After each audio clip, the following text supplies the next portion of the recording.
and welcome to the Buddhist Studies podcast hosted on the Yogic Studies podcast network. I'm here today with Dr. Ralph H. Craig III. He is currently the Numata Visiting Scholar at Princeton University, so he's a visiting assistant professor at Princeton University this fall, but holds a full-time tenure-track position as assistant professor at Whitman College. We're very excited to have him join the Yogic Studies network. He's teaching Buddhist Studies 113, Mahāyāna Buddhism. And so we're here today to get to know Dr. Craig, Ralph, whatever you prefer, a bit better in this interview. So thank you so much for joining us. Thank you very much for having me. Ralph is fine, and I'm very excited. Great. So maybe just, for those out in the wide podcast world who are wondering, how did you come to study Buddhism professionally? How did you Oh, get good interested question. and how did you get here? Very good question. My interest in Buddhism began in New Orleans, Louisiana, which is where I'm from. Um, but I never thought of studying it as a career or even Yeah. religious studies as a career. And originally, I wanted to be a mortician uh, because I love that and I enjoyed it. And I used to spend a lot of time in funeral homes in New Orleans, and they would kind of let me help out around, and I just enjoyed it. And that was my dream. I thought either a mortician or a movie director one day. Like these are the only ways to live. Hmm. And then when I went to college, originally in New York City, I went to college for originally global studies and political science. So there again, I still wasn't thinking of doing religion, and I thought probably I would go to law school after Hmm. undergrad, and so that's why I was doing what I was doing. Hmm. But then eventually, I stopped after my sophomore year in undergrad. I had to work, to kind of make money, and I started to teach yoga and do all of that. And I had already been traveling to India and learning. I had learned like Sanskrit recitation in the context of yogic traditions, and I had always been interested in Sanskrit, even when I was a kid. But in high school, I studied Latin because obviously my high school didn't have Sanskrit, but they had Latin and Greek, and so I studied Latin, which was obviously very helpful. Um, and my Latin teacher knew it would be, of course. But I still, not at no point was I thinking that I would end up doing this. But while teaching yoga for for a number of years, it just became clear and I want to be very careful how I say this, right? Hmm. The yoga world has changed, or the yoga world as a business, as a Hmm. field, has changed a lot. But it's still, the kind of model of most yoga studios and definitely gyms and things like that is it's essentially fitness instruction, which is fine, but I had a lot more that I wanted to do, and a lot more that I wanted to teach and yogic traditions and the kind of history of, and there wasn't a yoga studies program at that time. Hmm. Right. So there wasn't, how Loyola Marymount University now has a yogic studies program and SOAS has these places. And I think there's a way to carve a path like that at Harvard or something. But, at the time, it wasn't any of that. So it, I didn't think that it didn't occur to me to try to do that academically or something, right? I Hmm. didn't see any avenues for that. And so eventually I started to feel like to really do the things I want to do, I will need to, and professionally, I, become a professional researcher, to continue to engage with the traditions, uh, and material that's meaningful to me and that I find interesting, and Hmm. also connect that to the world. then the way to do that would had to be graduate school. And so eventually I made my way to graduate school, and I did my MA and PhD at Stanford University. Mhm. That's great. And I love hearing these journeys. And I love also conceptualizing of academia as sort of a sustainable way to keep engaging with the traditions, Right, that's what was important. And you're just trying to figure out, okay, how can I do this in a long-term way? right. Um, so you said that you knew about Sanskrit and yoga pretty early on. Um, Mhm. like, did that come in childhood or in high school you were like reading a lot or? I came just before middle school. I had read the Barbara Stoller Miller translation of the Bhagavad Gita. I just found it so fascinating. I thought it was so interesting even as a kid. And, like most people who become academics or any specialized field of knowledge, whether that be physics or research or whatever, they tend to not be, I used to say they tend to not be normal. Yeah. They can, but actually, right, we say that so much that it's clear that that is the norm, you know. And I think that that is true, that for many kids that I encounter, they get coached out of the things they're interested Mm. in, right? So many people have told me before, well, not many kids are interested in India and Sanskrit and blah. Well, that's true, but they are interested in other kinds of seemingly strange things, sometimes quite technical.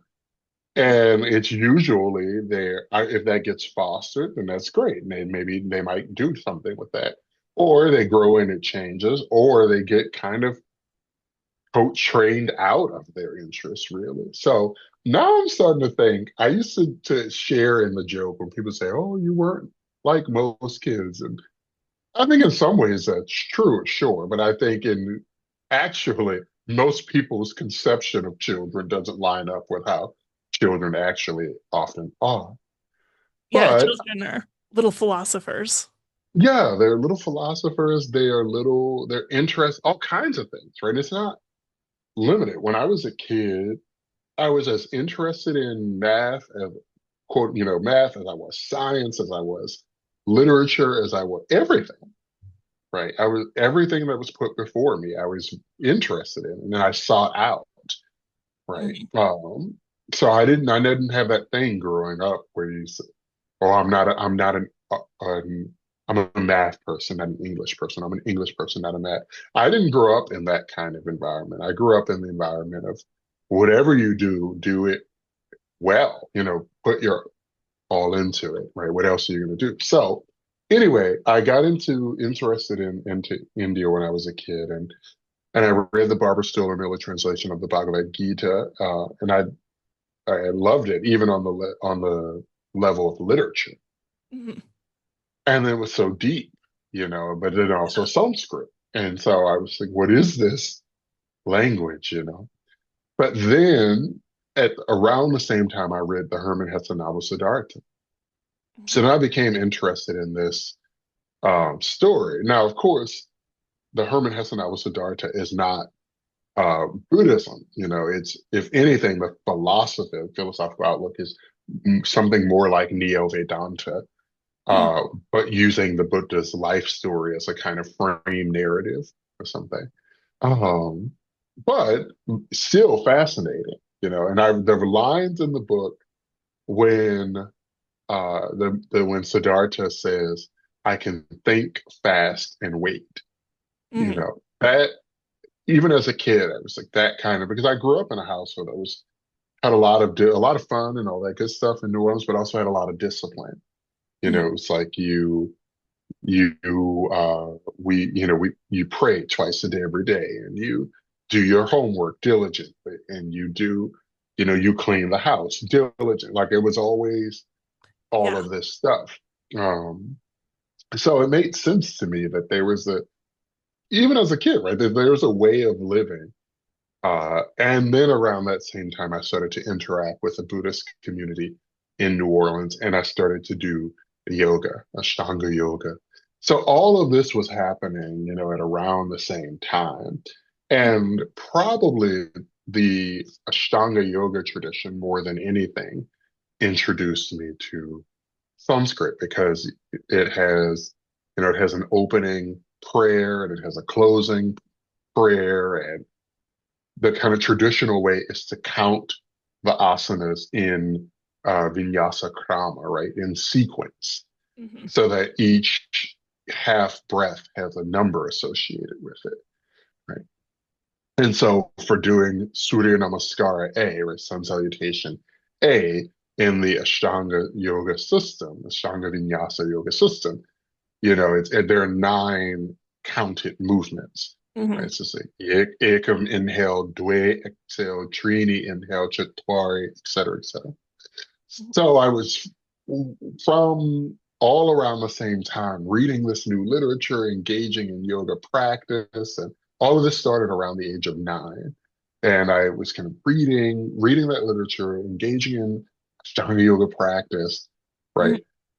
Hearing these numbers and being at an age and getting involved with the Buddhist community and being at an age where, it all it's natural, Mhm. you know. Yeah, and you're just absorbing everything. Right, absorbing and not putting up any mental or any personal barriers to it. Right. Right. So hearing Ekam inhale, Dwe exhale, it was immediately clear to me that okay, these are numbers. Okay. Mhm. And why is it a numbered system? How do the numbers work? Et cetera, et cetera, et cetera. Right. Um, all of it with no, oh, this is weird, or I'm doing something weird. It was Mhm. vinyasa yoga works. Right. Um, Yeah, and the fact that yeah. you're experiencing that before, you know, grad school has trained my critical mind to an extent that it's almost hard for me to um, do yoga anymore because sometimes I'm like, it just sets my conceptual mind off.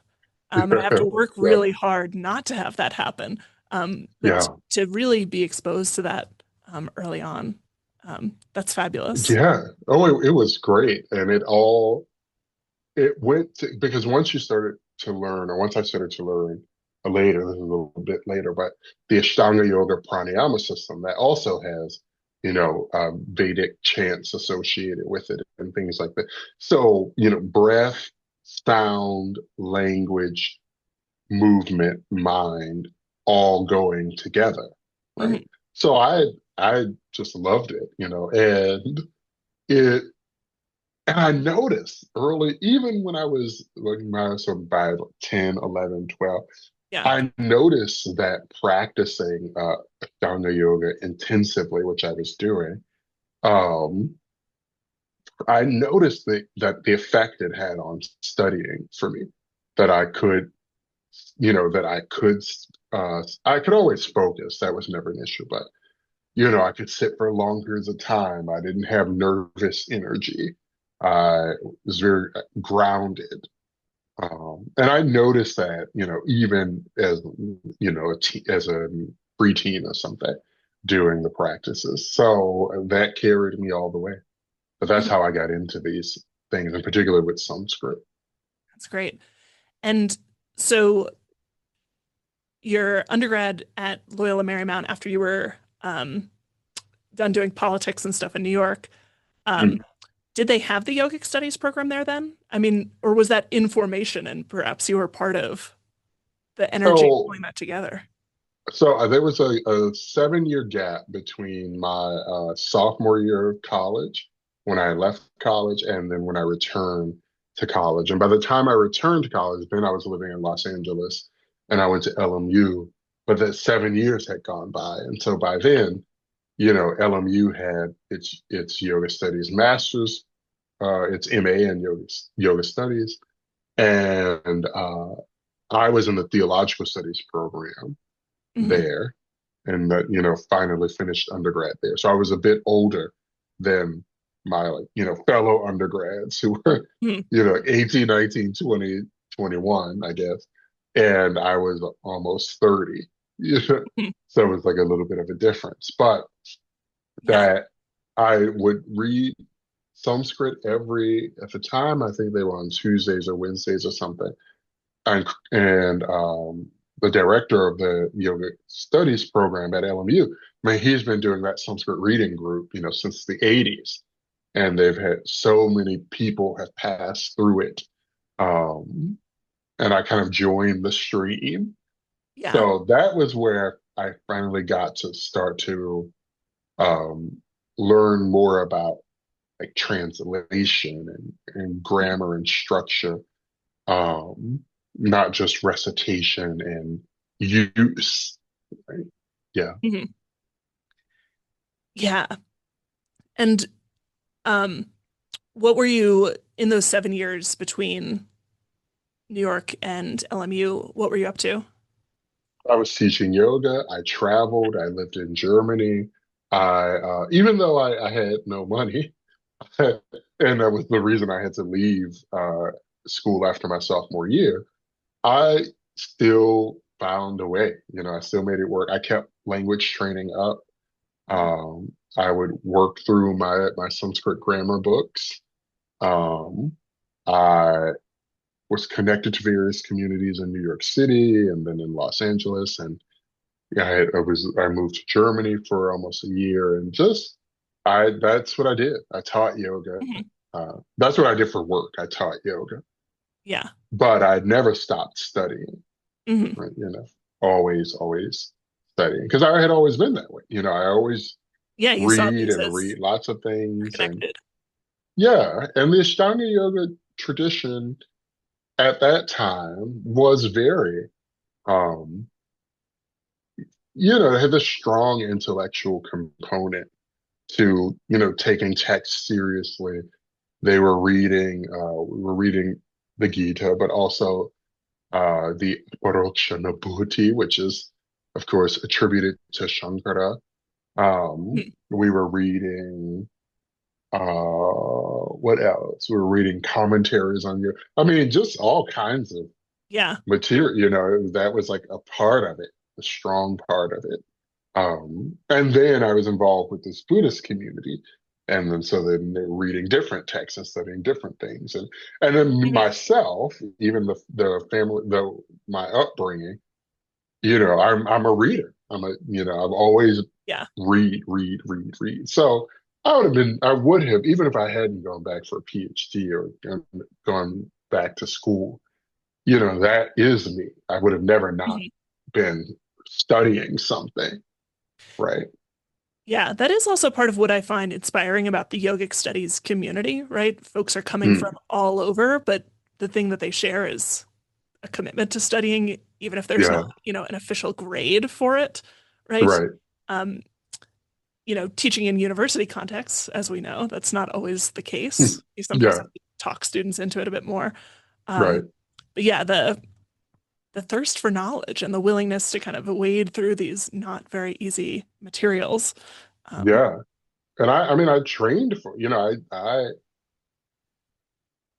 mean, even with the students that I teach, often especially undergraduates, I didn't have to be talked into, I mean, and I worked for my knowledge, literally worked jobs, but also, you know, through Katrina and surviving all of that. I mean, just everything. And this is the 20th anniversary of Katrina. yeah. And I lost family in Katrina, and obviously school was interrupted and everything. So, for me, I fought to study. Um, and there wasn't, I wish that there had been, yogic studies as a platform. Right now, there's so many avenues for so much of this. Mhm. Right, yogic studies, there are all of these avenues for learning and serious learning. These are Yeah. professors who are teaching university courses, right? Let alone, universities also having various platforms. So, but there wasn't that much of that. So I was out there like everybody else back, Mhm. then out there in the trenches Yeah. to get the knowledge. grinding. but seeing it as, I think of the whole thing like a quilt. It's like no one patch makes the quilt. It's like every piece of everything I've ever learned, whether it was for a certificate or Yeah. not, I use all of it every day. Mhm. It is, I use it in I travel the world. I use everything I've learned. I interact with all different kinds of people. I use everything I've learned. I Mhm. think. I know how to think. I feel very fortunate to know how to think. That seems to be a skill that's very much in jeopardy. So I, all of these things that I have learned, I get to use. Mhm. Yeah, and okay, watch this skillful podcast transition. One of the things I think that characterizes your scholarship as well is being uh, interested in different sorts of things. yeah, Um, I remember when, because certain graduate programs really know each other really well, but I didn't know the Stanford graduate students, because we were a sort of East Coast and you guys were on the West Coast. You all yeah. seemed so cool and whatnot. But I heard that you had like these two dissertation, you know, or while you were dissertating, you were working on two projects. One was the dissertation, and um, one about Tina Turner's spiritual life, and then one about Mahayana preaching, which, was of course this very textual Sanskrit thing. And I remember being like, wow, I didn't even know that was an option, that you could have Yeah. two major projects. One, both very deeply grounded in Buddhism and the literature and these deep questions, but also one that has probably more potential to speak to a broad audience. No disrespect to the Mahayana preachers. Um, how did you come to these two broad projects? We'll talk about each of them for a bit. Um, and how did you go about pursuing them without losing that precious ability Mhm. to think that you seem to have Yes. When it comes to, so let's start with what came first. When I applied to grad school, I thought regained? I would do Buddhist liturgy and ritual, and I was interested in kind of ritual text and things like that. And I applied on that basis, and but everybody's project changes. Yep. So it became very quickly clear to me that to work with ritual manuals and things like and liturgies and that was actually different from the kind of material that I was actually interested in looking at for my own research, right? I remain interested in those questions, and I always find that interesting. But what I wanted to be, in a room poring over turned out to be different. So but as I started to read a lot, um, and take different kinds of courses and read a lot of different kinds of material, and I read in Sanskrit, Tibetan, and Chinese every quarter of my graduate program. I mean, I read one of those languages every quarter, and some quarters, uh, all three.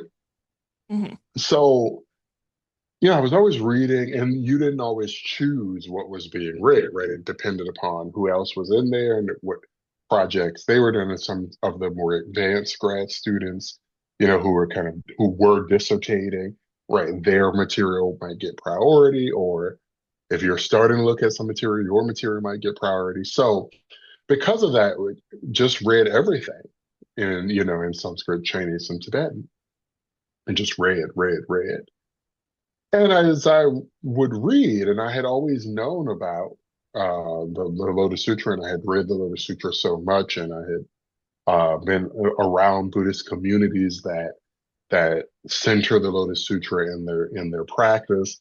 So I've read it so many times, and the dharmabānaka is a kind of ubiquitous figure. Dharmabānaka being the preacher of the Dharma, Bānaka, reciter or preacher, and Dharma, Dharma. So the Dharmabānaka, the preachers of the Dharma, and they get a whole chapter in the Lotus Sutra, and they actually have three chapters in the Lotus Sutra that are really more or less about the Dharmabānaka, and then they're mentioned and other places. So, but I started to find it, interesting that there is a strand of Mahayana Buddhist thought, and definitely textually, there's something akin to almost like a great awakening preacher.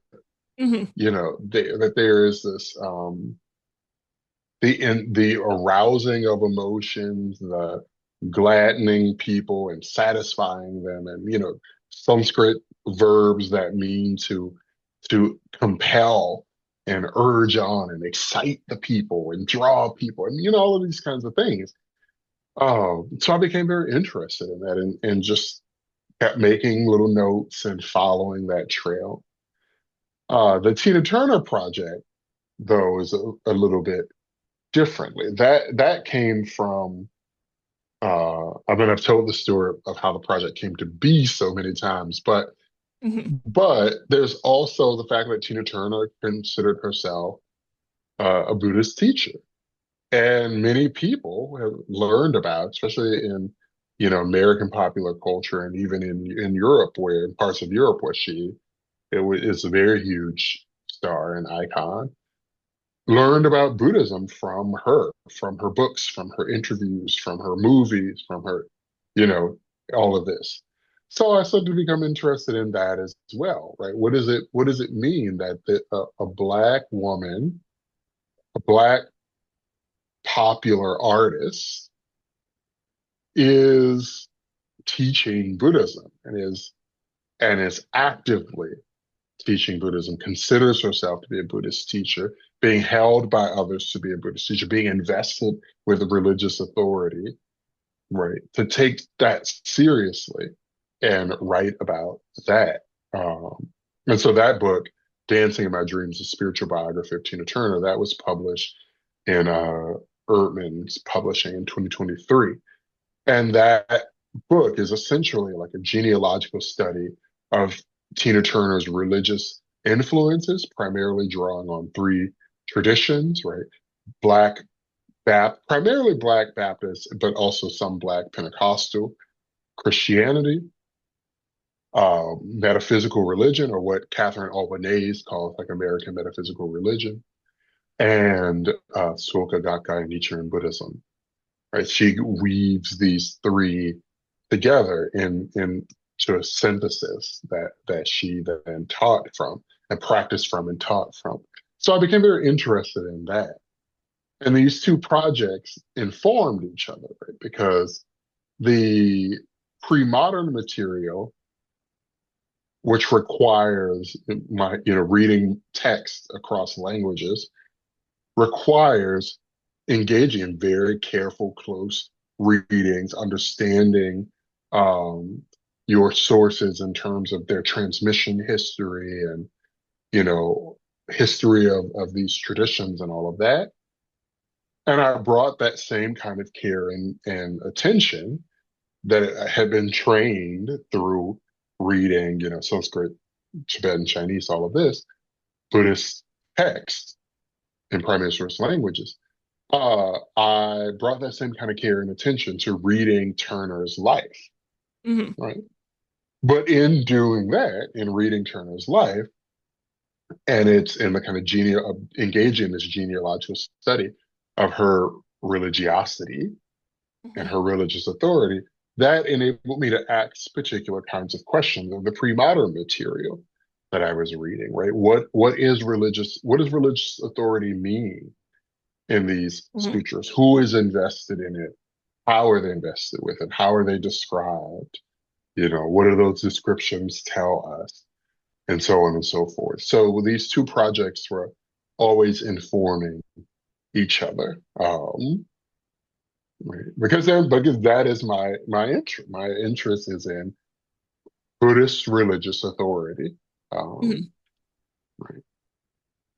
Yeah, that um we're supposed to be interviewing you, but inevitably, um, this brings up all sorts of thoughts that I have these two projects of pilgrimage in Buddhist Tibet to holy mountains, but then Buddhist approaches to addiction and recovery. And people always Mm, say, those sound like two wildly different things. How do they connect? And always I'm thinking, oh no, they so inform each other. Hmm.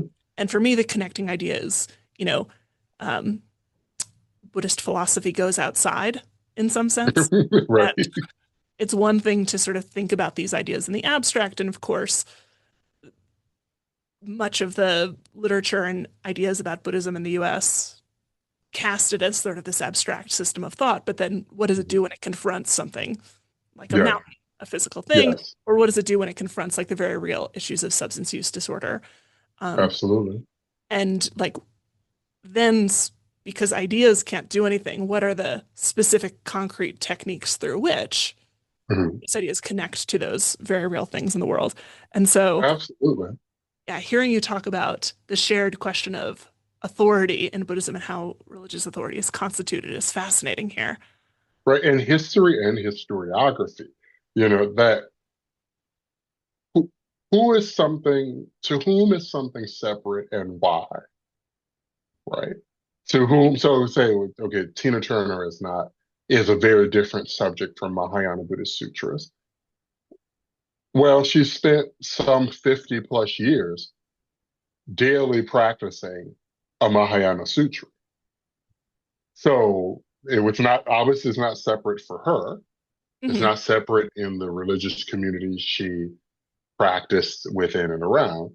So who is it separate to and why? Right. And those kinds of meta questions, are so important because those are usually, the answers to those questions are usually found in discussions, right, about power, about how fields are constituted, about how institutions function, how knowledge is conceived of, and whatnot. They often have very little to do with the actual material under discussion. Right? Mahayana Sutras, to take an example, right? They have lots to say about world, about person, about all the healing, about all of these kinds of things. Right? They have lots to say. So if then somebody's doing a project and somebody says, well, some other scholar comes along and says, well, but how are those two things related? Well, if you look closely at the material, right? Hmm. But then the less, so there's that answer. But then the other answer is, the person relates. Nothing is related Hmm. inherently. Like the person is the relator. Hmm. You know, I'm reading my training, my background, my training, all of these things enables me to see things in a particular way. And I make those connections and I argue for those connections. And somebody may see them in a very different way, right? They have different training, different background, and they may see it in a very different way. And I love that. That's great. Yeah. But that doesn't have anything to do with me, you know? Hmm. Yeah. The Dharmabānaka project also helped me realize a I'm not sure if this is a mistake that I make or a mistake that we kind of make in the field. Um, Often when I'm thinking of Mahayana, and of course in Buddhist studies broadly, the question of when does the Mahayana start? What is the Mahayana? These things, as you know better than me, have been written about so much. And often I think that Mahayana gets coded as textual in the Yeah. sense that these texts pop up and then the texts become important, the cult of the text or things like this. And so your work refocused me on what about the figure of the preacher, of the person Right. spreading this material? Right. Because I realized that had entirely dropped out of at least my common way of understanding it. Yeah. Was that um, something that you were setting out to address or intervene in the Oh, scholarship? absolutely. Absolutely. I mean, it's hard to know, and we will be talking about this in the course in module two Yeah.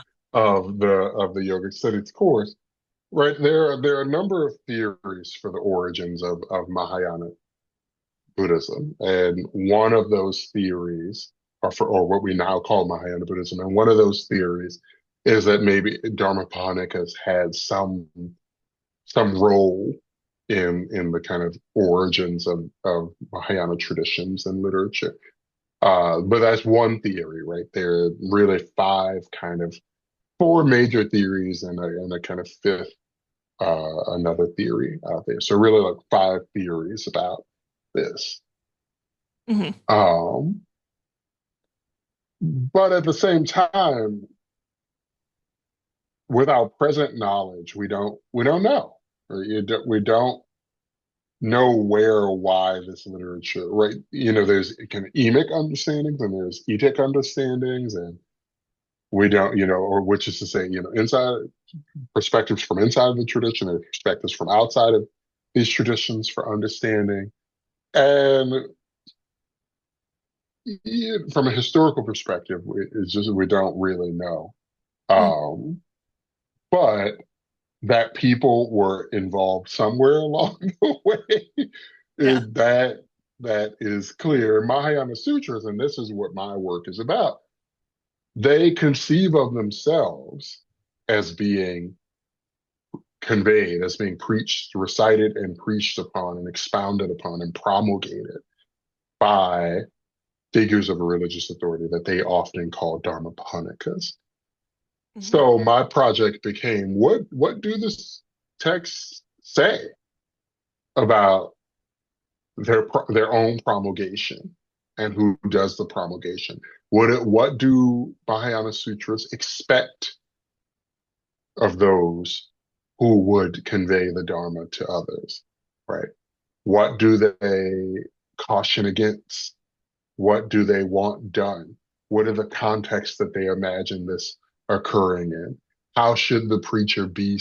How should the dharmabānaka, the preacher of the Dharma, how should they be supported in their endeavors? What to do when they don't quite live up to expectation? All of these questions, right? These Hmm. different Mahayana sutras have answers to these questions, right? They imagine answers to these questions.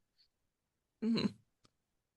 Yes, that's fabulous. And I imagine you get, yeah, varied answers depending on which text you ask and Yeah, all of these kinds of things. yeah. Um, with, I'm tempted to ask more questions, but I'm going to tell the listeners to turn to your dissertation, which I was able to find online. So, Yeah. Well, and and then I'm look sure for the the book version yeah, the book is coming. coming. Nice. Coming. Um, and so just returning to Tina Turner for a moment, because Mm, that's such a fabulous book. And it's so, if you're listening and you're the kind of person who sometimes gets maybe a little turned off by the footnotiness, for lack of a better term, of academic writing, yeah. Dancing in My Dreams is so well written and so gripping as it takes you through this story. So, um, Thank you. congratulations on that. Thank Um, you very much. and so part of the narrative of Tina Turner's life is you're mapping these three kinds of influences on her.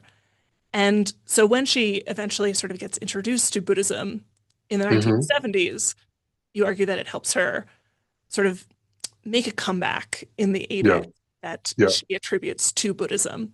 yeah. Um, what was the kind of Buddhism that Tina Turner was introduced to, for listeners who may not know very much about it?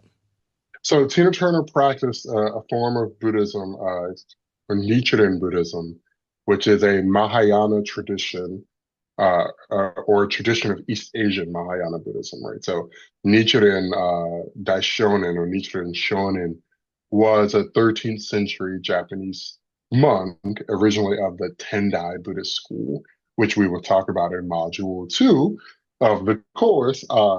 And he based himself on an interpretive tradition that really has its origins in Tang Dynasty China, right?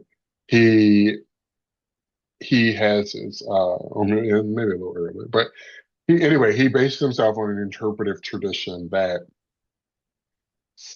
sees the Lotus Sutra as um, the highest teaching of the Buddha, and their commentaries kind of unpacking the teachings and this kind of hermeneutical endeavor. So Nichiren Daishonin and Nichiren Shonin, he bases himself off of this interpretive tradition. But what he comes to is that the exclusive practice to be engaged in is the recitation of the title of the Lotus Sutra. And this eventually spawns a number of lineages of Nichiren Buddhist practice, right? And the one that Tina Turner belonged to eventually comes to be called Soka Gakkai. And so she was a Soka Gakkai Nichiren Buddhist. Um, and so engaged in this tradition of Lotus Sutra practice.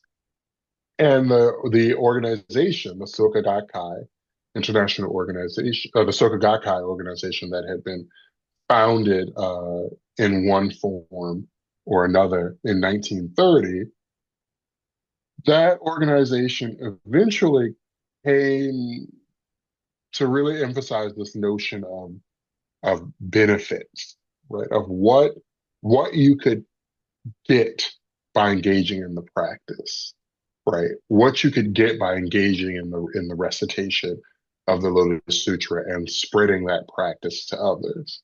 Now that seems strange to some, right? But this is again the Lotus Sutra, for example. The Lotus Sutra tells you what the benefits would be for following the teachings and praxis of the Lotus Sutra. Every sutra has that, right? Every Mahāyāna Sutra contains either some verses or a whole section, sometimes a whole chapter, about the benefits of that particular text, right? So this is actually not a new idea, obviously, at all. And I mean, that's just, we're talking about Mahāyāna Sutras, but you blow that up, right? The kind of mainstream Buddhist literature that has the Karaniya Metta Sutta and the kind of discourse on compassion or what should be done and all of these type of things, right? Pantaraksha literature, all of this literature, right, is a benefits literature. That there's something to be obtained by engaging with the material.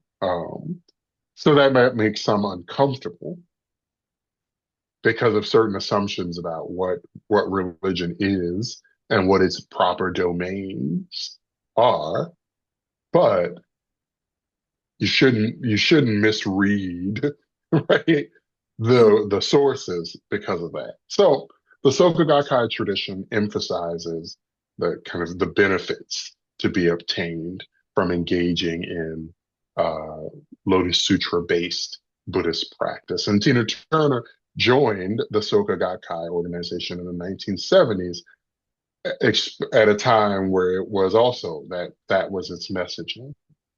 And so what she learned from it, as she often said, and as I write about in Dancing in My Dreams, that it could change your life. You could transform your karma. You could transform the circumstances that bring you suffering. That's one thing it can do, and that's a major thing. But the other thing it can do is help you to clarify your dreams and vision, right? So not just your goals, like, oh, I want to get from A to B, but what the point of getting from A to B is, right? Those are two things that were heavily emphasized in the Soka Gakkai Nichiren Buddhist practice as she learned it, right? And that's subsequently what she emphasized. Yeah, it reminds me of often when I'm teaching Buddhism to, say, undergrads here in Wyoming, we're reading texts like the Mangalam Sutta or Advice to the Layman Tandila, which, are not Mahāyāna Sutras, but they do this thing that, as you say, lots of Buddhist texts do, which is that they promise you good stuff will happen to you if you practice them and take them seriously. Right.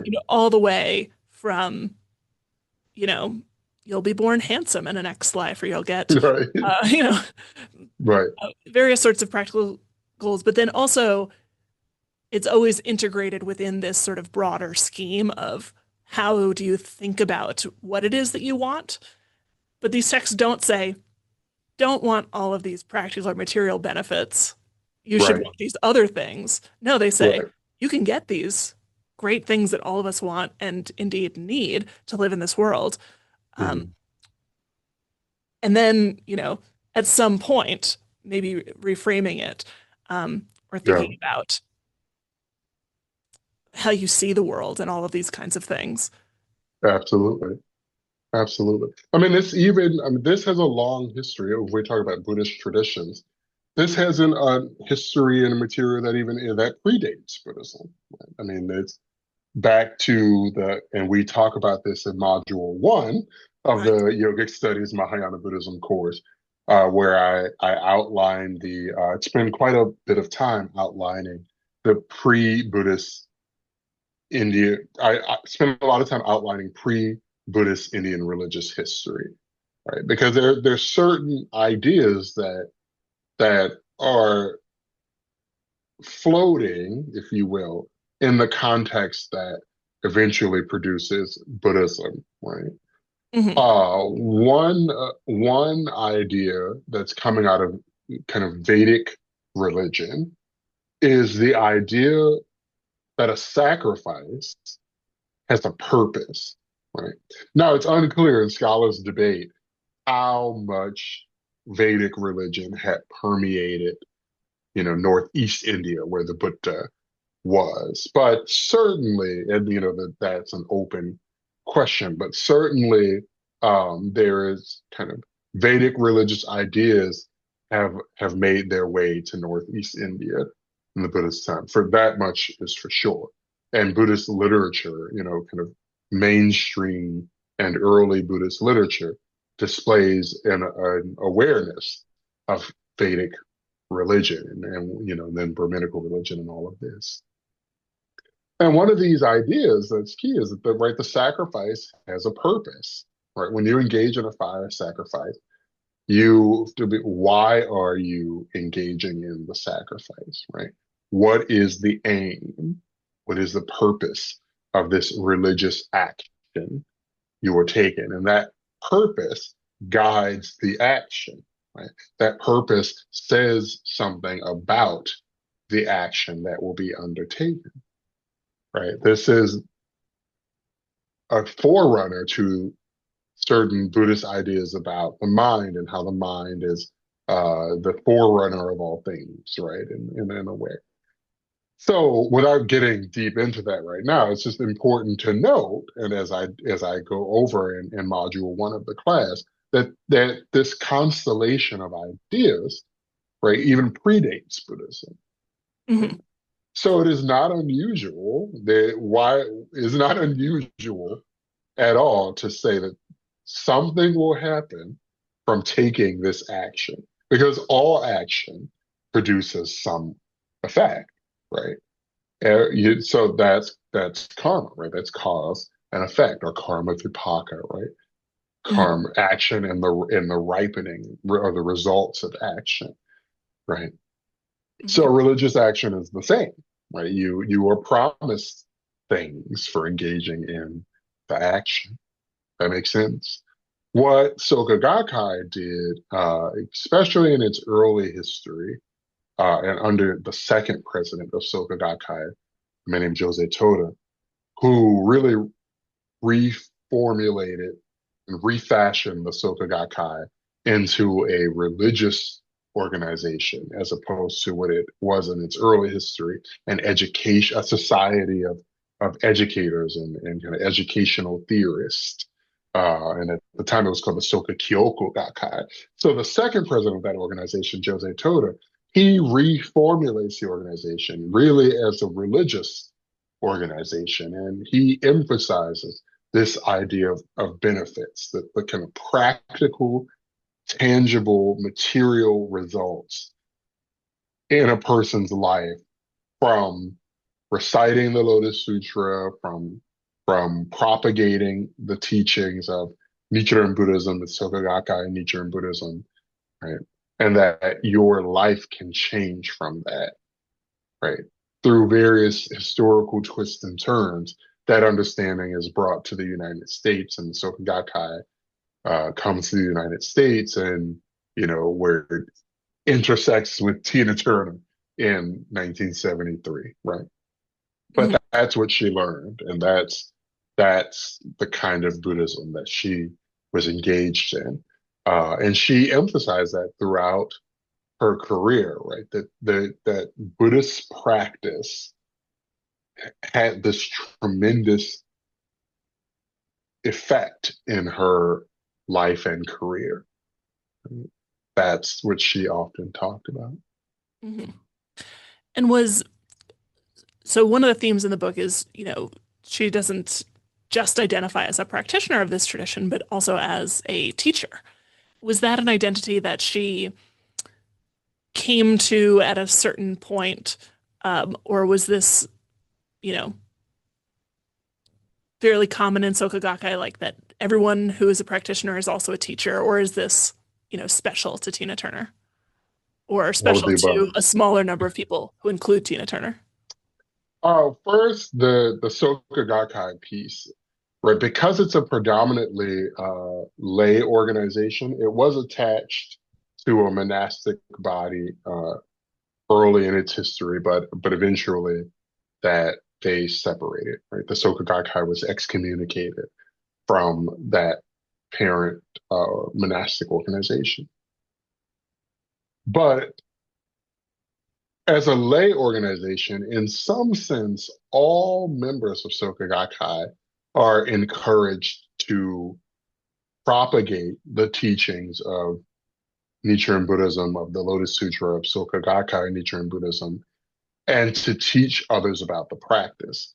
So, from one perspective, all Soka Gakkai members are essentially invested with the authority to teach. And in fact, not just invested with authority to teach, but given an injunction to teach that Mhm. a part of their Buddhist practice is to teach others. Mhm. From a scholarly perspective, when we talk about Tina Turner, there are places in her career that you can mark her, or that I mark her as. I mark her formal turn to teaching as being 2009, with the release of a series of albums that feature her chanting and also sharing what she called spiritual messages, right? Religious messages and instruction, really. But from another perspective, and I write about this in the book, she's was teaching all throughout her career because she took, as a Soka Gakkai member would do, right? She took every opportunity while promoting her career to also teach Buddhism. Mhm. Right?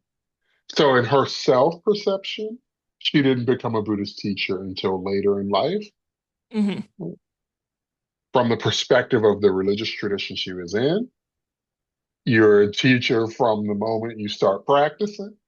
Mhm. And from a scholarly perspective, I would say that while those two things are true, there's also teaching going on all along the way. Mhm. That's great. Yeah. I would love to ask more questions, but really, I do recommend that listeners go out and get this book, or like, and listen to Tina Turner's music while reading the book. Rarely do you have a soundtrack for Buddhist Right. scholarship. Right. Um, Right. but I suppose in the interest of time, we should turn to um, this course, Hmm. 3113, Mahāyāna Buddhism. It is Hmm. really great to, in my Buddhism course, which tries to do all of Buddhism, you end up squeezing Mahayana into one little unit. And so it's nice to really Yeah. expand that and, you know, make Mahayana the focus. Yeah. So it's split up into, as we've referred to, these four modules. One is Buddhism in the first 500 years.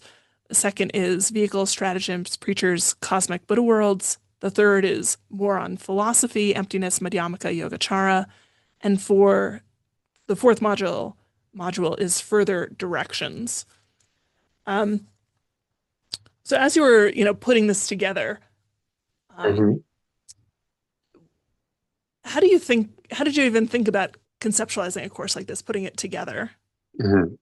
Well, so that is interesting, right? Because I first thought, much like a university course, that you have to kind of simultaneously do two things, right? On the one hand, you have people who signed up for your course because they're interested in the specific topic that you're talking about, but with none of the background that even makes that topic a topic, right? Yeah. And then you have and then you have people who do have that background, who've done other courses, who've done, Mhm. who are coming in with knowledge about the background and are interested in the topic because they understand what makes that topic a topic. So how do you structure a course that works for both? Well, what I set out to do was to first cover that first 500 years or so of Buddhism, right? That takes us from pre, like I said, pre-Buddhist Indian religious history down into then to Buddhism, that kind of advent of Buddhism, and the eve of Mahayana Buddhism, right? The second module then is about since Mahayana Buddhism is rooted in this foundation of this kind of the traditions that are mainstream Buddhists, and for those listeners who don't understand what these terms mean, they'll be explained in the course. Yep. Right? But to understand that Mahayana Buddhism has these focus on, these kind of vehicles and these ways of teaching others and what you might do in the process of teaching others, including sometimes the way that a teacher might expand material sometimes or contract or might, invent pathways through the material. Um, to understand these kind of cosmic Buddha worlds, these other realms and domains that are explained in Mahayana Buddhist texts. All of that to give this grounding in, right, Mahayana Buddhism, and particularly its literature, that is to say, Mahayana Sutras. And with center in Module 2, then the Dharma Sutra, also known as the Lotus Sutra. Module 3 then turns to some of the philosophical movements, if you will, um, and traditions of thought that Mahayana Buddhism produces. This kind of reinterpretation and centering of of shunyata, that is to say, emptiness, and then these kind of philosophical schools like Madhyamaka and Yogacara, which kind of understand emptiness sometimes in very different ways, drawing on some of the same sutras, right? Mahayana sutras. And then finally, to look at kind of the development of Buddhism, say, Mahayana Buddhism, after the, sixth, seventh century, these kinds of new directions that Mahayana Buddhist thought and practice goes in, new areas that it has spread into, and what's going on in those places. And this brings us then all the way down through to the present day, right? Mhm. And what Buddhism looks like. Some of the ways that Buddhism looks in the present day, some of the ways that Mahayana Buddhism look today, right? So one thing that I don't do, I set up a kind of historical scaffolding, and Mhm. I move the framing is in a sense chronological, right? The first 500 years of Buddhism, then the rise of Mahayana Buddhism, its development, and then to the present day. So in that way, there is a historical arc to the course. But when we get into the nitty gritty, when we get into the details, we keep that historical framework in the back of our minds, but we move in some different directions. So, for example, in Module 2, when we talk about the Lotus Sutra, we also talk about traditions of interpretation of the Lotus Sutra in China and Mhm. in Japan, right? Which are quite a bit later than the early period of Mahayana, right? Or Mahayana Buddhism. So in that way, we kind of break from the historical model in order to show how I'm very Trace that. concerned to right to show how a text like the Lotus Sutra, which in the module, the first half of the module, we are really looking at it as a textual phenomenon, right? As this composite literary, religio-literary document. Mhm. But that religio-literary document has had real world impact in many times and places, right? In two particular times and places that we'll talk about. It spawned other bodies of literature. It spawned artwork, it hermeneutical traditions, right? That we are still, and by we I mean the world, right, still wrestles with today. So I'm very concerned to show throughout the course that these Mahayana Buddhism, in many ways, is in its origins a literary phenomenon. That's first how Mahayana Mahayana Buddhism becomes visible to us is in its text, right? The texts that become classified as Mahayana texts. But it was never confined to the mouth or the page or the manuscript, right? That there was always this production, this world of production Mhm. around these sutras, right? Whether that impact was in South Asia, in Central Asia, East Asia, right? That's different for different sutras, and we will talk about those differences, right? Again, never entirely leaving the historical scaffolding behind, but to understand the interpretive traditions and the kind of horizons around Mahayana Buddhism, right, we can't just take a historical approach. We also need to think thematically, geographically, doctrinally, ritually, right? Mhm. Yeah, I'm seeing, on the reading list in Module 2, Charles Hallisey's forward to learning from Louis Gomez as a reader of Buddhist sutras. Yeah, And this was, you know, um, such an important thing for him that I see you as in the course description. We will focus both on placing these texts within their proper historical context within the development of Indian Buddhism and engaging them creatively as modern readers. Like, of right, course, the historical context is super, super important, but you don't want to seal a text behind museum glass, right, sort of expect it to sit there for you to, pick it apart. These texts right, are um, alive in the sense that people who read them experience scripture as speaking directly to them. Um, right, that, you know, you have to do something about that when you experience a text speaking to you in that way. And all of these right, texts that you're reading spoke to people in that way. right. And that we as readers, as studiers, and so the people who will take this course, myself as the instructor of this course, right? Scholars in Buddhist studies, practitioners, right? All of us, we are a part of this history by definition.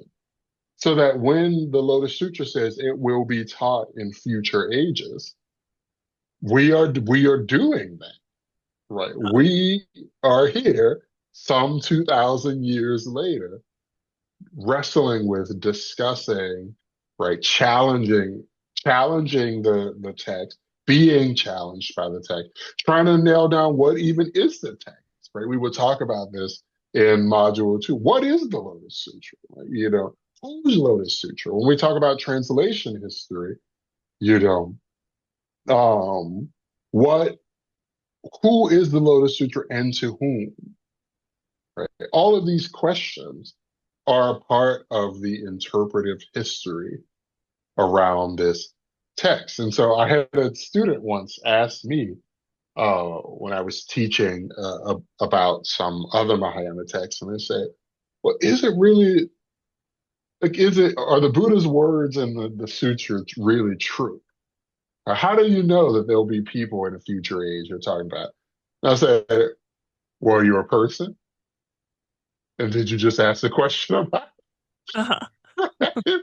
That's it. We're doing it, right? Yeah. We are doing it, and that is exciting to me. And it's exciting as a field of study, as something worthy of investigating. And we are critical readers, right? And we will read critically in the class. And I encourage those who take the class to read critically, but critically involves you too, Mhm. right? You yourself are an object of of close reading, Mhm. right? I do love the way that in Mahayana Sutras, periodically you, the reader, like, the fourth wall will be broken, and you're Yes, part of the text. Um, right, and that's also part of reading critically, that it's not just the text and its museum glass, it's a you and the text, and some right, sort of transcendence of the here right. and now. Um, And thus, what I think that a reader, I mean, what I think that a participant will get out of a course like this, besides, the credit hours and the certificate or these various things, or yeah. even just knowing about Mahayana Buddhism, right? All of that is that they will also, like any good critical endeavor, think about how to engage their work, how material, right? Mhm. Not just text, images, right? Social media, AI, national documents, international treatises, etc., right? All of that is worthy of close reading, right? Mhm. It challenges you and make claims on your life, even as you challenge it, contest it, and make claims on it. Mhm. Right. So I think what a person will those who participate in this course, right? That's why I say, engage as creative modern thinkers, right? Mhm. Because we'll find out that actually this critical endeavor that we're engaging in, that's it's also about how we're engaging the world around us Mhm. and how the world around us is engaging us, Yep. constituting us as we constitute it. Yeah. What a great, can't think of a better way to think about studying texts, to think about emptiness, and to think Yeah. about, what it is we're all trying to do, um, by Yeah. participating in this long tradition. Yes. Um, Absolutely. so, do you have anything else that you'd like to make sure the listeners get to know about you or the course? Anything I didn't ask about? Well, I would like to say first, I would like to say thank you, to the Yogic Studies platform. I have been following an avid follower of the platform since its inception. So I'm very excited to join this networking community. There are so many fabulous, fabulous teachers and courses. So many of them are my friends. Many of them I don't know personally, or some of them I don't know personally, but I know their work. Right. So I'm very excited to join this community. And I hope that for those who take the course, that they will pick up on the through line that I'm weaving here, that like my the interests that unify this book on Dancing in My Dreams, a spiritual biography of Tina Turner, the forthcoming book on dharmabānakas and Mahayana Buddhist preachers, a course like this on Mahayana Buddhism, right, is to understand how various kinds of authority is being co-constructed, right? And again, as we've said, how claims are being made on the engager and on that which is being engaged. That's the task that I've laid before us in these four modules. Yogic Studies 113 Mahāyāna Buddhism. Great. Well, thank you so much, Ralph, for talking with me and talking with the broader audience of listeners. This has been such a great conversation. Thank you for making the time. Thank you so much. Thank you. Great.